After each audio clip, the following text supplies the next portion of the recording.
Okay, so we have our unit hooked up here to a power source. I actually have it hooked up to my kayak battery that I use for my unit on there. I do actually have a Elite 4 Chirp unit that I have on there.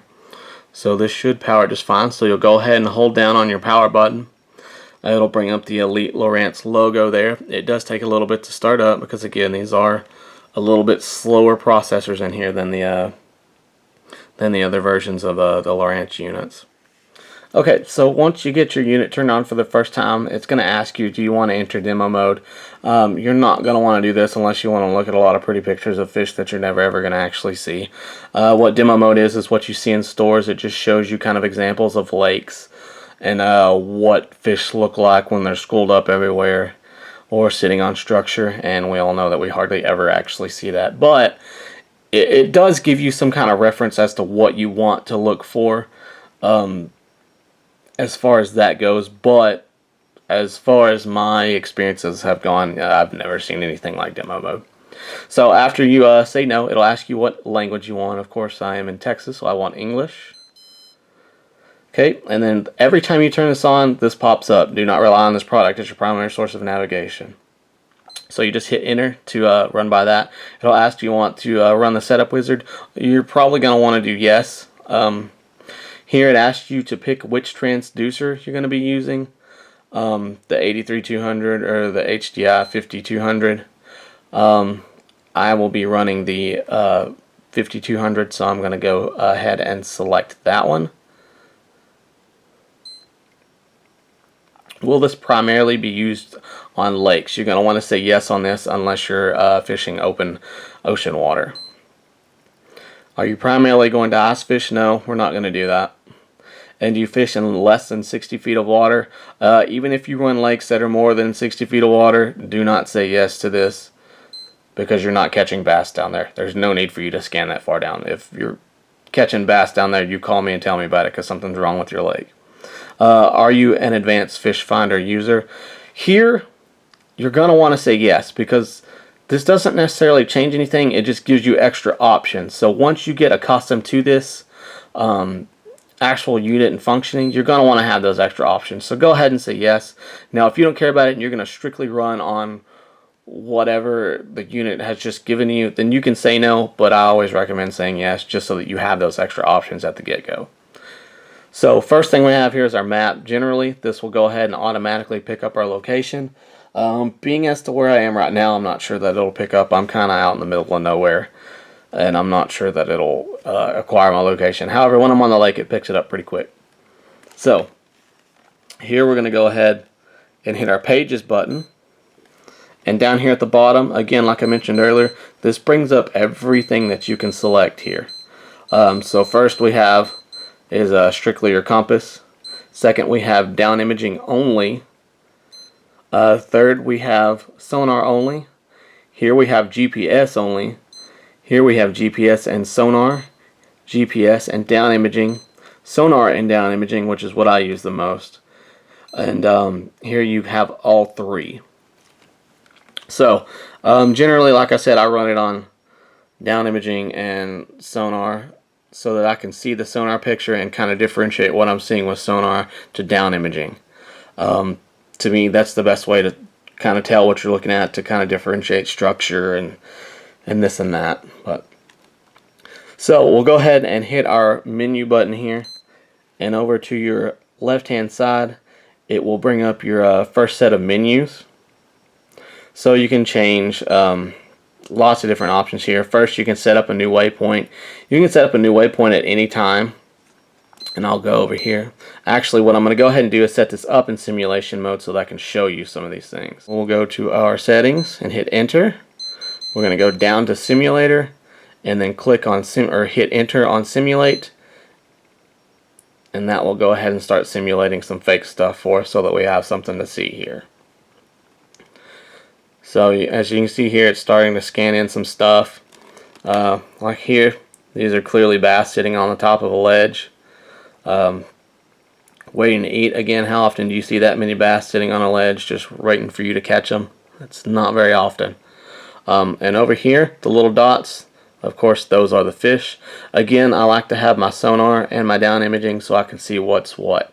Generally, sometimes your trees will look like this. These fish that are stacked up right here, sometimes a tree will look exactly like that because all it's picking up is that top part of the tree. But if you come over here and see the separate dots, then that means those are fish. But if you see just one constant line on the down imaging, then that is a tree, or that is something, you know, that's not fish. When you get that separation on the down imaging, you know, for the most part, you're probably going to have actual fish there. What kind they are, now that's a different story.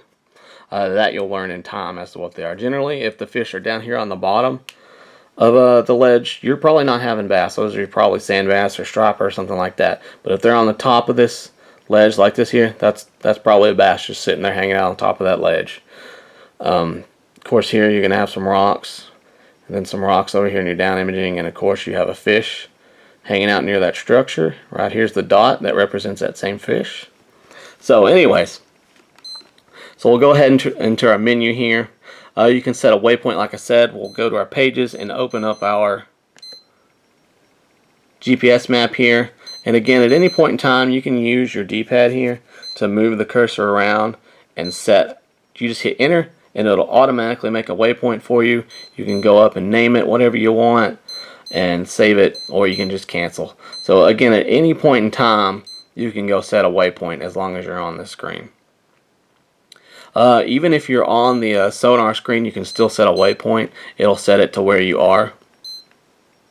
All you have to do is, well, I keep opening the wrong things. Just hit your menu button and then new waypoint, and it'll set it from the last place it's scanned. You can actually use your D-pad here to go backwards on your unit and go back and check stuff that you previously scanned and say, oh, we're here in 40 feet of water, and oh look, there's some fish there that I passed over. I want to set a waypoint there, menu, new waypoint, and then I can go set that waypoint and go back to my GPS map and flip back around and hit that spot up later on. It's pretty neat little feature. I don't use it a whole lot. Generally, if I see fish there, I'm backing up and casting to them. I don't need to come back to them, or I don't need to mark them. I know that they're there. Or I'll generally just throw a buoy marker.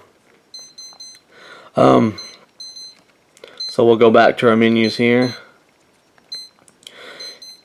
So depending on what screen you have open, will let you do different things. So here, since we're on our sonar, I did our adjustments. I'll bring that back up here. Let's close this dialog box. So menu, and you'll go to adjust, and this brings up your sensitivity. Right now we have it set to auto sensitivity, or you can actually manually move it yourself. The color line you can move as well. This basically just changes your, I'll go ahead and move the color, and you can see what kind of effect it has on the screen there. You see, when we move the color up, it becomes a lot more saturated. Not great. Don't like that. You want to keep it somewhere there in the middle. It's kind of the best. And of course, the lower you go, the darker it's going to be. But again, I just generally keep mine to auto. So we'll bring up our menu again, and of course we have it set to auto sensitivity. You can hit enter and unX that and do it yourself. The range is also auto. You can set up, if you know there are fish in 10 feet of water and you don't need to scan anything else under there and want more detail, you can click that and it will only show you 10 feet at max down here on your sonar or your down imaging. Frequency, you can choose what frequency you have. Of course, I don't know why you wouldn't want it on high chirp. That's going to give you kind of your best option with it. Ping speed, that's how fast it is hitting the bottom when you send it out there. Your actual sonar options, you can do your noise rejection. That's kind of stuff at the surface. That's your trolling motor.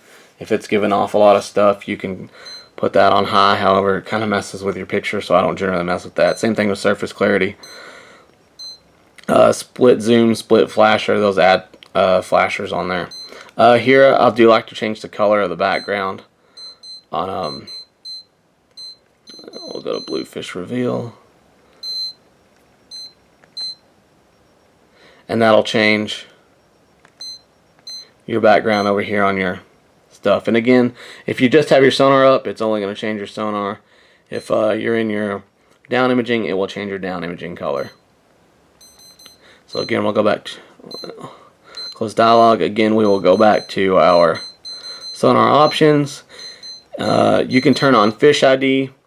That basically just shows you, or will alert you when the unit detects what it thinks is a fish. I've never found this to be very useful. I would guess some people might be okay with it, but it's never been useful to me. So down here you can come and you can stop the actual sonar. That will stop it from scanning. Again, I don't know why you'd want to do that. Log sonar. Overlay data, this lets you change what you have on there. You can add and remove stuff. You have your depth, water temp, speed gauge, which is how fast your boat's going or how fast your trolling motor's pulling you. And there we go. Again, your depth, water temp, speed gauge. We'll show you all that. And again, you can add or remove as you want. It'll let you go and tell you the size of each one, add or remove them, the sources, etc., etc. Okay. And then you can go into one more menu of settings. You hit enter there. This brings you to all of your mostly system settings. And you can get to that by pressing menu once and then twice, and it'll bring you into it as well. So as far as system, language, audio, time, GPS, let you set all that up, trip calculator. Advanced mode, that's what, whenever it asks you if you are an advanced user, that's what it automatically clicked on it if you tell it yes, and that gives you the advanced options.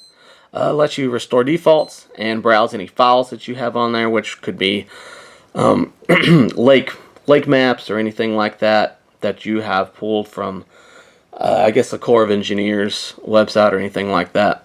And of course, this tells you about your unit. Navigation. This you can set up to when you're within 50 feet of your destination. It'll tell you if you're off course of over 100 feet of your distance if you set a waypoint. That gets kind of annoying, especially when your waypoint wants to take you one straight direction and you need to go around a cove. When you go off and around, it's going to tell you that you're off your course, which is silly, but that's how they do it. Charting. This lets you set up your chart data. Again, if you have a card, you can switch that to a Navionics card or whatever type of card you have. Your chart data is just what your unit is reading its GPS data from, basically. You can set up grid lines on there to kind of help you get around. Again, just kind of all your standard stuff. Let you set up trails. This automatically trails anything you run. So if you run from one dock to another, it will mark a pink line on your GPS from where you traveled. If you move from that dock all the way down the lake to another dock, it will mark you a line from there. I have found that this is extremely helpful whenever you're running a lake that has a lot of hazards and the water level will fluctuate. You know that you can run that particular line again and stay directly on it, and you will be free of hazards, and you don't have to worry about it since you've ran it in that level of water before. And again, you can save those trails and name them. Sonar lets you switch it to manual mode, downscan overlay, fishing mode is freshwater. Of course, that's what the setup wizard went over with you at the beginning. Alarms, this will set off an alarm when you arrive, when you're off course, when you're too shallow. If you want to set it to where, hey, when I get in 2 feet of water, I want you to let me know, and it will beep and let you know. And of course, the option you had earlier to let you know when there's a fish, it will sound an alarm then. Units let you change the units. Here in the United States, of course, we don't run on what most everybody else runs on, so you can change it back to nautical miles, kilometers, whatever you want to do. NMEA, like I mentioned earlier, that is your networking between units. I've never messed with that, so I don't know anything about it. AIS vessels, don't know anything about that. And again, simulator simulates it for you. And that's really most of the options on the unit.